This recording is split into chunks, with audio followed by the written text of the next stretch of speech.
जंगे बद्र, हक और बातिल का पहला मारिका। तमहीदी कलिमात।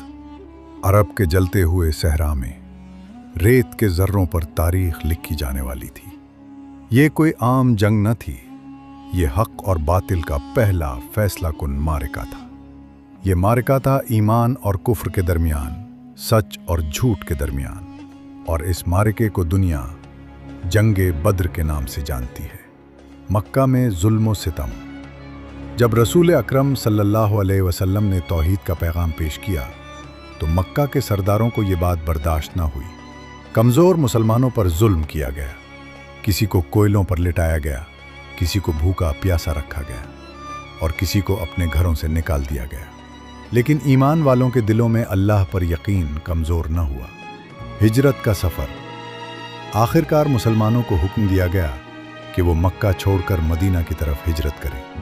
रेत उड़ाती हवाएं, जलता हुआ सहरा और ऊँटों के काफिले। ये हिजरत सिर्फ सफ़र न थी, ये कुर्बानी की दास्तान थी। जंग का सफ़र।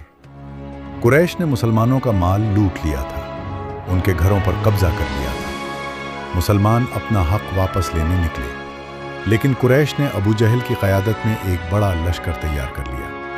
दोनों लश्करों का हाल। मुसलमानों की तादाद थी सिर्फ 313, न पूरा असलहा न ज़्यादा घोड़े, जबकि कुरैश का लश्कर था 1000 से ज़्यादा सिपाहियों पर मुश्तमिल, जंगी साजो सामान से लैस और गुरूर से भरा हुआ। रसूल सल्लल्लाहु अलैहि वसल्लम की दुआ। मैदान बद्र में रसूलुल्लाह सल्लल्लाहु अलैहि वसल्लम ने अल्लाह के हुजूर हाथ उठाए। ए अल्लाह, अगर आज ये मुट्ठी भर जमात हलाक हो गई तो ज़मीन पर तेरा नाम लेने वाला कोई न बचेगा। ये दुआ आसमान तक पहुंची और अल्लाह ने अपनी मदद का वादा फरमाया। जंग का आगाज़ और अल्लाह के फजल से ये मुकाबले मुसलमानों ने जीत लिए। अल्लाह की मदद। फिर पूरी जंग शुरू हो गई।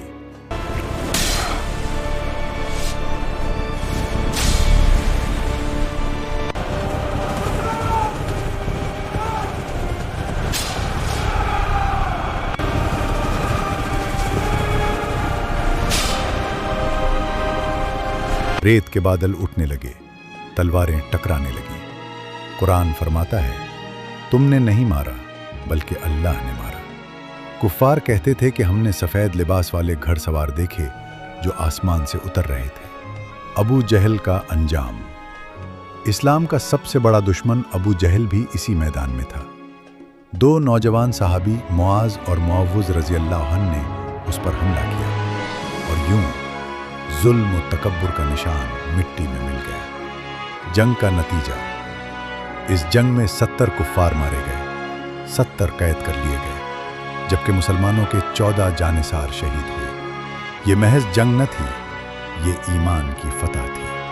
कैदियों के साथ हुस्न सुलूक। रसूलुल्लाह सल्लल्लाहु अलैहि वसल्लम ने कैदियों के साथ रहमो करम का सुलूक किया। किसी को फिदिया देकर आज़ाद किया गया और किसी को ये हुक्म दिया गया कि वो मदीना के बच्चों को तालीम दे। पानी लो भाई। ये इस्लाम का इंसाफ था, ये खाना इस्लाम की अल्लाह आपको रहमत जज़ा थी। खैर दे। जंगे बद्र की अहमियत। अल्लाह ताला ने कुरान में उस दिन को फरमाया यौमुल फुरकान, यानी हक और बातिल में फ़र्क करने वाला दिन। ये जंग हमें सिखाती है कि तादाद नहीं देखी जाती, नीयत देखी जाती है। ये जंग बताती है कि अल्लाह की मदद हमेशा हक के साथ होती है। इख्तितामी पैगाम। जंग बद्र हमें याद दिलाती है कि जब हालात मुश्किल हों तो बद्र को याद करना, जब दुश्मन ताकतवर लगे तो बद्र को याद करना, और जब लगे कि जीत नामुमकिन है तो बद्र को याद करना, क्योंकि अल्लाह की मदद हमेशा ईमान वालों के साथ होती है। अगर आपको यह बयान पसंद आया हो तो वीडियो को लाइक करें और channel Najaf Ali Khan official को सब्सक्राइब करें।